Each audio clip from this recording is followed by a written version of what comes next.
Okay, Miss Casey, let's get into our review today. So we were first doing these little hammer-ons and pull-offs. So remember just plucking.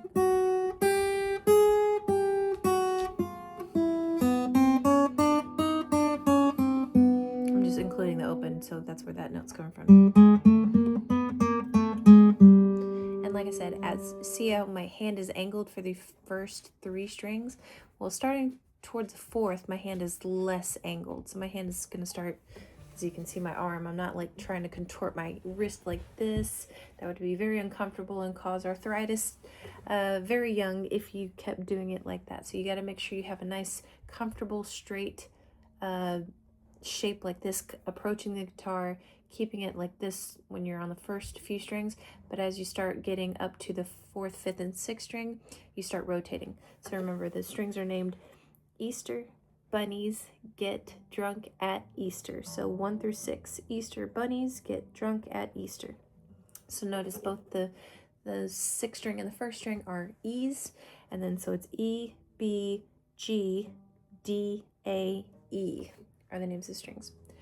So for these last 3, D, A, and E, keeping a flatter wrist approach or flatter palm and keeping your wrist not contorted like this, but as relaxed as possible to where it looks kind of like that from any angle of your guitar. So when you're doing those, like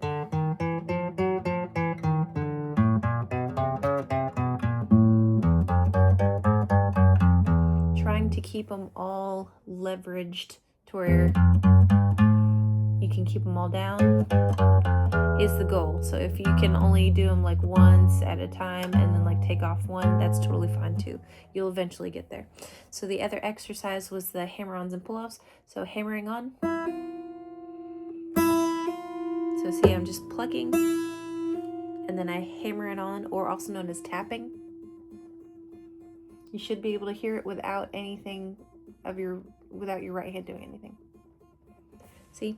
So then you leave that one down and try to tap the next one, and try to tap the next one. Now if you can leave them all down, cool, it's not necessary, but going backwards you at least need 2 fingers down. So these are called pull-offs, so you're leaving this one on, pulling the pinky off. See, there's that, or there's a little bit louder is like I'm digging my finger in. So it's kind of like I'm just like tugging at the string with my finger that's on it.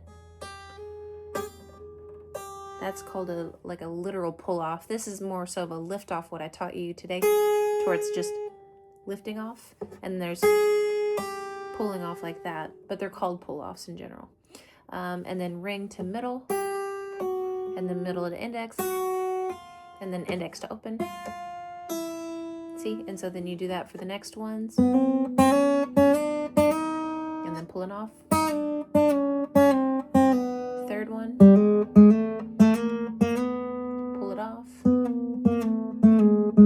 4th string. Pull it off. Again, you don't have to do these quite just yet if it's too uncomfortable. But I wanted you to hear how they sound and see how my fingers look. See? And then the last one, again, I'm completely flat. My palm's completely flat. My wrist is relaxed. As you can see, I'm not contorting it to do it like this. I'm pretty much straight. My wrist and my hand are pretty much straight in alignment.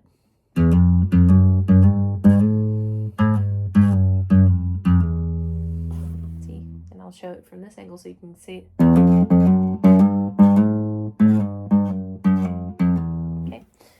Haven't tuned my guitar, so if my guitar doesn't sound like yours, don't worry. It's not you, it's me.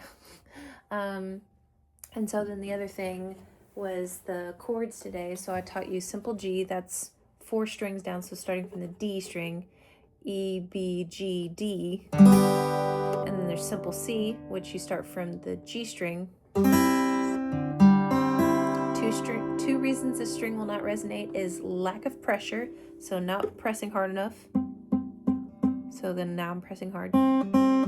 Or interference. So say this finger is a little flat and it's not super pointy, like arched. It needs to be very arched in order to get all 3 strings resonating. But if I flatten that a little bit,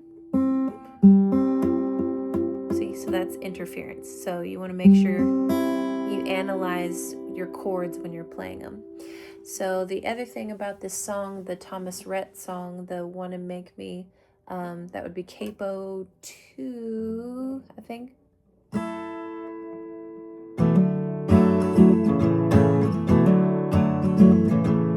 But I also liked, I was trying to experiment with how to make that. And then, no, it was, hold on.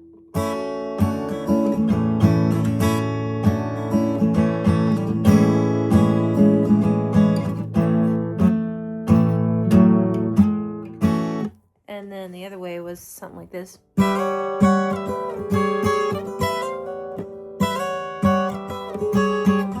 And then we come to this. It's a little harder for me to do this without a capo on.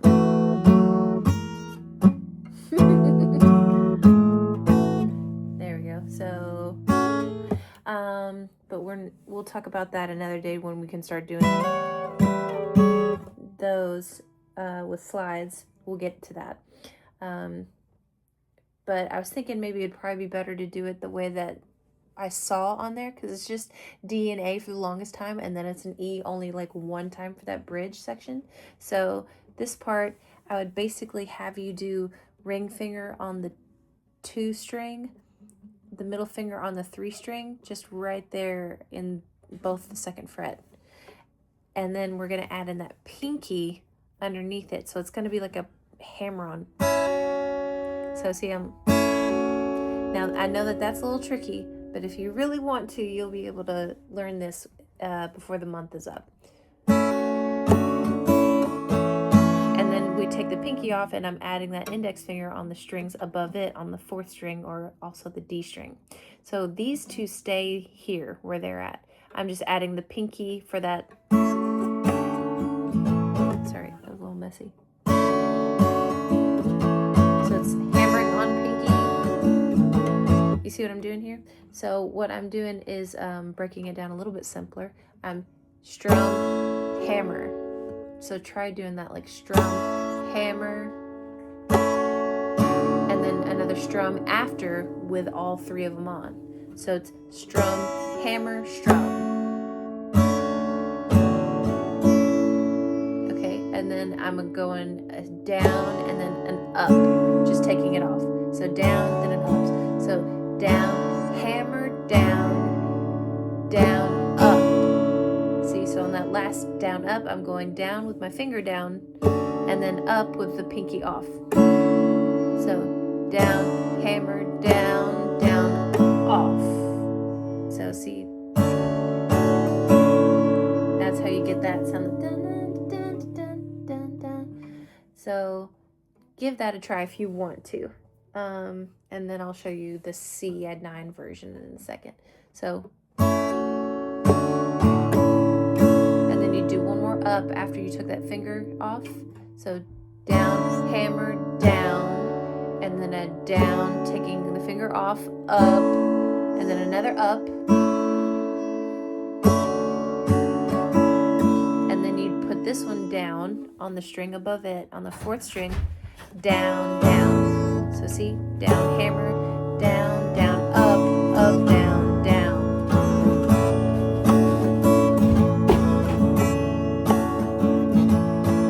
And so that's kind of repetitious throughout the whole song. And then we end up going to an A major 7, which looks like this: ring finger on the 2nd string, index on the 3rd string, but on the 1st fret. So then the middle finger above it on the D string of the 2nd fret.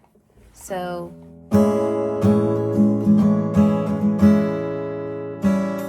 and I'll talk about the next part later. I think that's enough for today.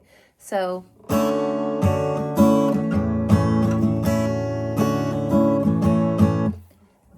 I think just those 2 chords are enough for now. So I'm trying not to give you too much.